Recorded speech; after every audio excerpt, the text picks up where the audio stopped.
Alright, so for this recording, I'm gonna do a lesson 1 review. I'm just gonna go over everything over the lesson 1 review. So for starters, we have jumbled sentence. To read correctly, you should pause after key claims and ask why a statement is true or important. And the answer was, I put why. And then for number 2, we did matching. Match each prompt with the best practice for evaluating online content. And question one was question the author's credibility. I put considering the author's qualifications and sources. And then number 2 is differentiate fact from opinion. I did identify statements that can be proven versus that those that show feelings. And number 3 is look for logical fallacies. I did find errors in reasoning like false cause or overgeneralization. Number 4 is cross-check with other sources. I did compare the information with trusted books or articles. Go down. Here we have number 3, match each prompt with the best answer about critical reading concepts. Identify the main argument of a passage. I put find the central claim the author makes. Number 2 is check the evidence supporting a claim. I did look for facts, data, or examples that back up the claim. Number 3 is spot bias or agenda. Notice any goal. I put notice any goals, preference that shape the writing. Number 4 is evaluate if the information is complete. And then I did ask what might be missing or what there is what there is no information about. And then number 4 is true or false. Critical reading always means you disagree with everything you read. And I click false. And then number 5, I did jumbled. It was jumbled sentence. When reading online, you should always check the facts against other sources to be sure that they are true. And I did that. And then number 6 is match the best practice for evaluating online content with his idea. And number 1 is best practice for evaluating online content.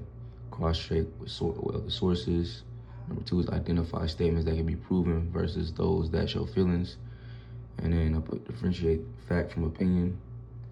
Number 3 is find errors in reasoning like false cause or overgeneralization. The third one is look for logical fallacies. Number 4 is compare the information with trusted books or articles.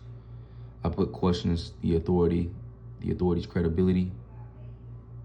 So that's pretty much it for my lesson 1 review. We can move on to the next lesson. And then here we have lesson 2 review.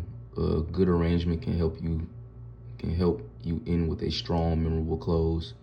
And then I put true. And then I did what does arrangement primarily help with.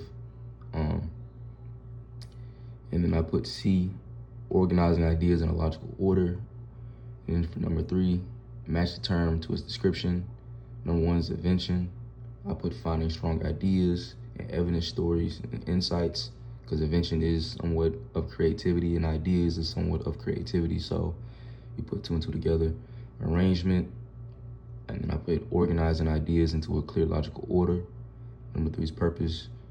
What do you want to achieve with the message? And then for number 4, for audience, I put who will read or listen to your message, because those are the people that will read and listen to your message, the audience. So it's pretty self-explanatory. For number 4, why are inventions in arrangement useful in the AI era? I put B, they give human direction to AI and keep ideas clear. And then for number 5, matching, pair the skill with its benefit. Number 1 is invention, bring new, strong content to your work. And then number 2 is arrangement, gives a clear path for readers or listeners. Number 3 is signposting, helps the audience follow steps. Number 6 is multiple choice, which best describes invention in writing, finding strong ideas, evidence, and stories. I put C for that. And then number 7, true, false. Invention, arrangement are only important for big essays, not for everyday conversations. I put false. And then for number 8, choose the best pairing for persuasive writing. Problem solution, a structure that starts with a problem and offers a fix. Problem solution, problem, fix. Self-explanatory. Chronological, Pretty much it's chronological is connected to order. So I put arranges ideas in the order of time. Cause and effect shows why something happens and results in what results follow. These questions and answers are pretty connected. And then compare and contrast, show similarities and differences between ideas. So that's what I have put. And pretty much this is it right here for lesson 2 review, and then we can move on to the final review after this. Okay, so here we have match the writing stage with its main goal, drafting, capture the ideas quickly and freely, revising, improve structure and arguments, and then for 3, editing, polish language and mechanics, and then number 4 is audience need, align pieces with the reader expectations. So those are what I put. And then for number 2, revise, focusing on the big picture, not just sentence level details. Excuse me, I'm sorry. Sentence level details, I put true. And then for matching, for number 3, for matching, link the terms to impact on the reader's understanding. For introduction, I put gives the reader the topic and purpose. For number 2, conclusion, I put leaves the main idea clear after finishing. For number 3, in evidence, I put backup claims with facts, which those 2 are self-explanatory. Number 4 is audience needs, keeps the writer relevant to readers. And then for number 4, matching, pair the concept with its writing benefit. Number 1 is clarity. Clarity and clear is kind of what helped me get that answer. So I put clear, easy to understand sentences. Conciseness is number 2, conciseness, saying the most with fewer words. Number 3 is grammar, and I put correct sentence structure and punctuation. Number 4 is style, unique voice and choice of words. The answer that helped, the thing that helped with me answering this correctly for style was unique, because style and unique, they kind of go hand in hand. Number 5, multiple choice, what is the main goal of editing? I put C, polish language and grammar, because when you are editing, you always want to make sure everything is correct, everything is polished. Number 6 is multiple choice, which is best describes the purpose of drafting, to get ideas down quickly and freely. It's just like having a rough draft. You get everything you want to get out of that draft, and then you move on to the main draft, which is like your main writing. Number 7, true or false, drafting and editing should be done at the same time for the best results. That's not true, that's false. You shouldn't have to do that at the same time.